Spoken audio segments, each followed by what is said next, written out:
નમસ્કાર દર્શક મિત્રો, આપ જોઈ રહ્યા છો કાનાબાર ન્યૂઝ રાજુલા. આવો જોઈએ આપણે આજના મહત્વના સમાચાર. રાજુલા જાફરાબાદના ધારાસભ્ય હીરાભાઈ સોલંકીના માર્ગદર્શન હેઠળ રાજુલા નાગરિક બેંક બિનહરીફ જાહેર કરવામાં આવી. રાજુલા સહકારી નાગરિક બેંકની આગામી 28 તારીખે ચૂંટણી યોજાવાની હતી, જેમાં કુલ 15 બેઠક ઉપર 26 ઉમેદવારો ફોર્મ ભરાયા હતા અને એક ફોર્મ નામંજૂર થયું હતું. 10 ફોર્મ પરત ખેંચવામાં આવતા ભારતીય જનતા પાર્ટી પ્રેરિત પેનલની તમામ 15 બેઠક ઉપર ડિરેક્ટરો બિનહરીફ જાહેર થતા કાર્યકરો આગેવાનો દ્વારા ફટાકડા ફોડી મોં મીઠા કર્યા હતા અને ખુશી વ્યક્ત કરવામાં આવી હતી. રાજુલા જાફરાબાદ વિસ્તારના ધારાસભ્ય હીરાભાઈ સોલંકીના પ્રયાસથી નાગરિક સહકારી બેંક ફરીવાર બિનહરીફ જાહેર કરવામાં આવી છે. આપ જોઈ રહ્યા હતા કાનાબાર ન્યૂઝ રાજુલા. આપણા વિસ્તારના આવા જ અવનવા સમાચાર માટે અમારી સાથે જોડાયેલા રહો. કાનાબાર ન્યૂઝ ચેનલને સબસ્ક્રાઈબ કરો.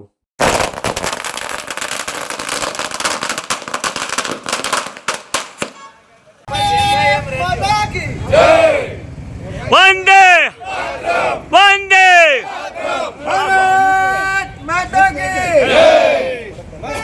નાગરિક બેંકની ચૂંટણી 9 તારીખે આવી. 8 ને 9 બધાએ ભારતીય જનતા પાર્ટીના કાર્યકર્તાએ જે ફોર્મ ભર્યા અને ત્યાર પછી આજે 17 તારીખે જે પાછા ખેંચવામાં હતા એમાં અમારા ધારાસભ્ય શ્રી હીરાભાઈ સોલંકી, નાગરિક બેંકના જે પ્રમુખ હતા અમારે ભારતીય જનતા પાર્ટીના મહેન્દ્રભાઈ, વેપારી એસોસિએશન ને બકુલભાઈ વોરા, માજી નગરપાલિકાના પ્રમુખ અમારે અત્યારે નગરપાલિકાના પ્રમુખ મયુરદાદા અને સંગમ આખી ભાજપ ટીમ બધાય છેલ્લા 3-4 દિવસથી એક કરી અને ગામના હિત માટે ખાસ કરીને બકુલભાઈની બેંકને ખર્ચો ન થાય અને કાયમિક જળવાઈ રહે ગામને એના માટેથી જે બિનહરીફ કરવા માટે જે અમારા ભારતીય જનતા પાર્ટીના અમારું જિલ્લાનું નેતૃત્વ હોય, અમારું પ્રદેશનું નેતૃત્વ હોય, એ બધાએ માર્ગદર્શન આપ્યું. અહીંના કાર્યકર્તાએ અમારે શહેર પ્રમુખ ભાઈ વનરાજભાઈ વરુ એણે બધાએ જે 3-4 દી મહેનત કરી અને મહેનતનું પરિણામ જે આવી છે અને આજે ભારતીય જનતા પાર્ટીની સગમ બધી ટીમ આજે 15-15ની બિનહરીફ થઈ છે. એટલે અમારું ધારાસભ્ય, અમારું જિલ્લાનું નેતૃત્વ, અમારું પ્રદેશનું નેતૃત્વ એના માર્ગદર્શન નીચે ભારતીય જનતા પાર્ટીની આજે સગમ ટીમ વિજય થઈ છે.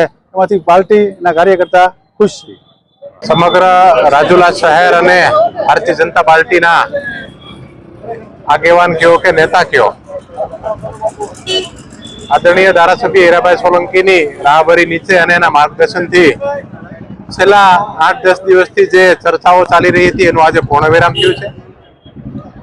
ભારતીય જનતા પાર્ટી અમરેલી દ્વારા સેન્સ પ્રક્રિયા, ત્યારબાદ મેન્ડેટ અને ત્યારબાદ ચૂંટણીની જે પ્રક્રિયા હતી આગળ વધવામાં આવી અને આ પ્રક્રિયામાં રાજુલા શહેરના વેપારીથી લઈ અને ભારતીય જનતા પાર્ટીના આગેવાનો, સામાજિક આગેવાનો, ગ્રુપ સર્કલના મિત્રો, શહેર ભાજપની આખી ટીમ ધારાસભ્યના માર્ગદર્શન નીચે એક મજબૂત ટીમ બની અને ત્યારબાદ દરેક લોકોને કેમ બેંકનો વિકાસ થાય એમાં એક જ વસ્તુમાં રસ હતો લોકોને. તો નાગરિક બેંકમાં 25 કે 26 જેટલા ફોર્મ ભરાણા હતા, પરંતુ અંતે 15 સભ્યની જે બોડી છે, 15 સભ્યની જે ટીમ છે એ આજે બિનહરીફ થઈ છે. એટલા માટે રાજુલા નાગરિક સહકારી બેંકની જે પૂર્વ ટીમ છે, પૂર્વ ચેરમેન છે, રાજુલા શહેર ભારતીય જનતા પાર્ટી ધારાસભ્યો, જિલ્લા ભાજપના પ્રમુખ અને દરેક આગેવાનોનો, વેપારીનો રાજુલા નાગરિક સહકારી બેંક વતી ખૂબ ખૂબ આભાર માનું છું. વંદે માતરમ, ભારત માતા. રાજુલા નાગરિક બેંકની ચૂંટણી આગામી તારીખ 28ના રોજ થવાની હતી. 27 સભ્યોએ ફોર્મ ભરેલા હતા. એમાંથી 12 સભ્યોએ સ્વૈચ્છિક રીતે અને ગામના હિતમાં ધારાસભ્ય શ્રી હીરાભાઈ સોલંકીની આગેવાની નીચે જે બધાએ સહકાર આપ્યો છે અને અથાગ મહેનત કરી છે.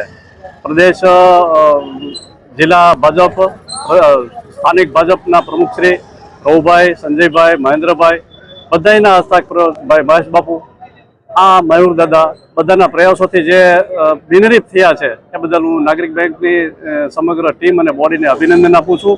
ભૂતકાળમાં ભાઈ શ્રી મહેન્દ્રભાઈ સહિત જે પ્રમુખો બાપમામા મહેન્દ્રભાઈ લાલભાઈ મકવાણા બધાએ જે વહીવટ કર્યો છે ખરેખર પ્રશંસનીય છે, અભિનંદનને પાત્ર છે.